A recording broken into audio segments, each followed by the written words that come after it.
your name? My name is Kim. Okay. And what's the question? I think I'm going to go with, do you know about any of the new technologies that have not been released that can potentially clean up the environment on our planet? And are they ET technologies? And do you know a time frame? That's a big subject. Okay. The subject of forbidden technology is enormous. So one of the things we can talk about here is there is a specific union of scientists, and the website is FAS.org. Now that is Federation of American Scientists. When I was talking to the Project Camelot insider, Henry Deacon, who actually did come forward on stage and we had our event in Zurich, Switzerland, showed his brown U.S. passport, not blue.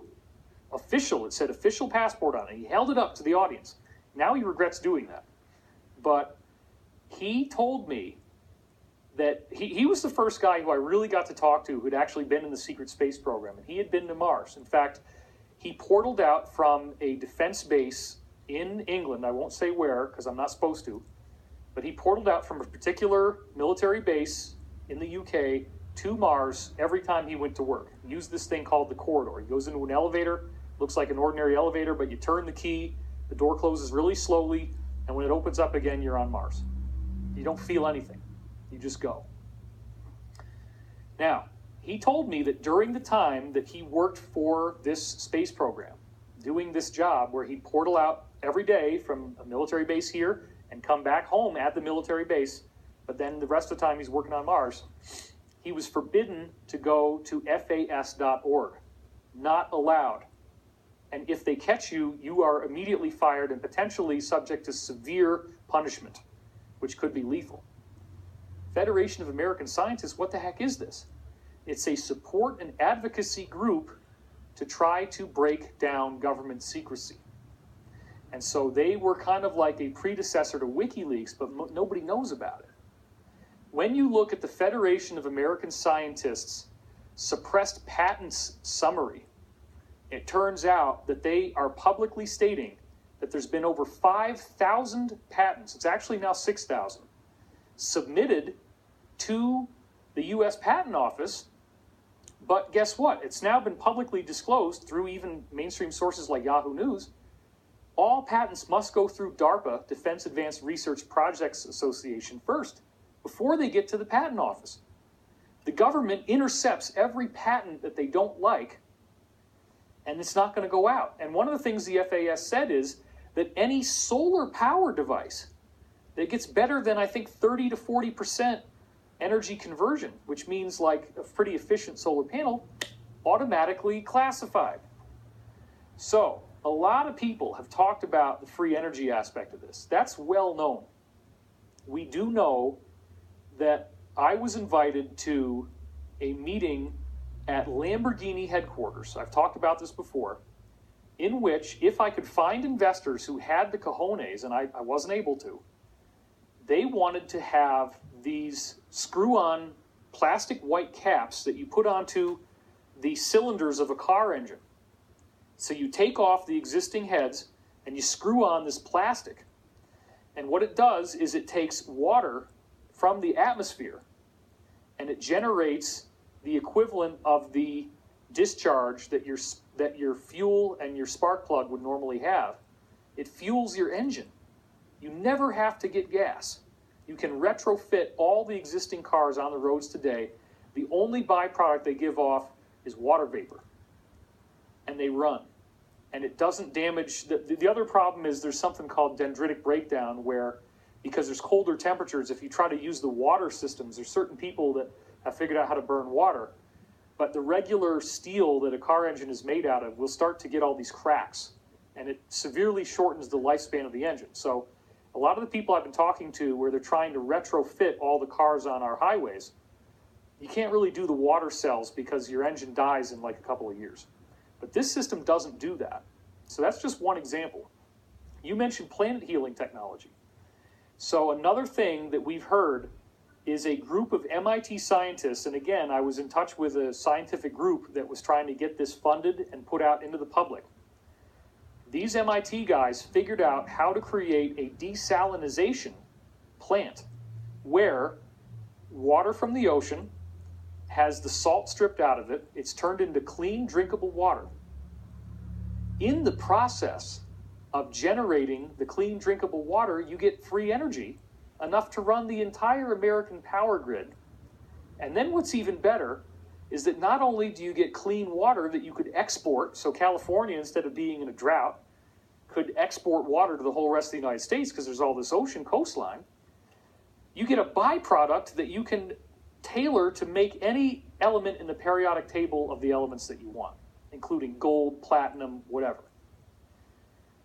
And then there's also these rare earth minerals that we need for some of the exotic technology. You could make that too. So instead of there ever being a problem with water shortages, now you have an abundance of water, which means forget about the deserts being all dry and dead. Now you can irrigate the deserts with ocean water.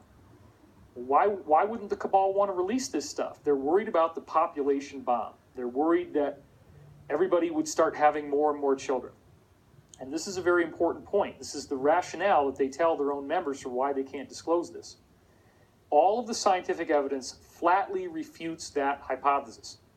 The reason why people have so many children in third world countries is because they are in hardship. A lot of the children are suffering infant mortality. And because life is so hard, you want to have enough kids that even if you have some girls and they go off and get married to somebody else, there's going to be at least 1 or 2 kids left around to take care of you when you get old and sick.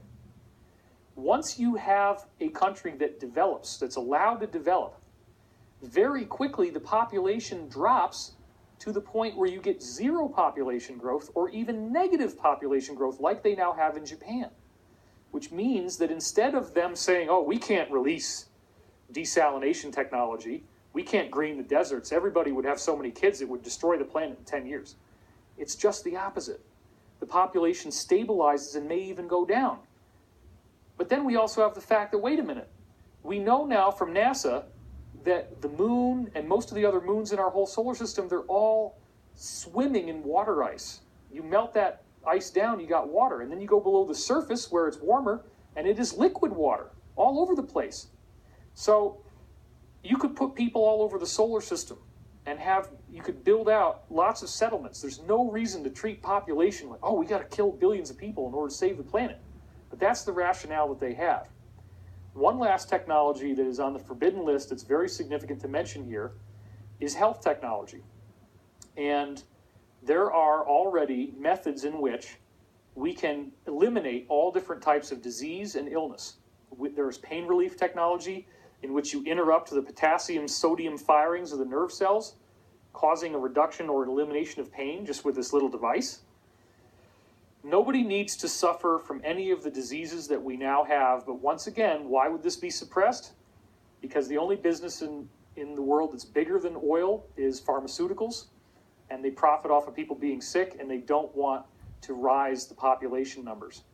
So the cabal people would consider cancer, diabetes, all that stuff to be useful because it's helping to reduce population. In fact, Prince Philip was asked, if you could reincarnate as any one being, what would you be? And he said, I would come back as a virus, a lethal virus that would kill off most of the world's population, because that's the best thing I could do for the planet.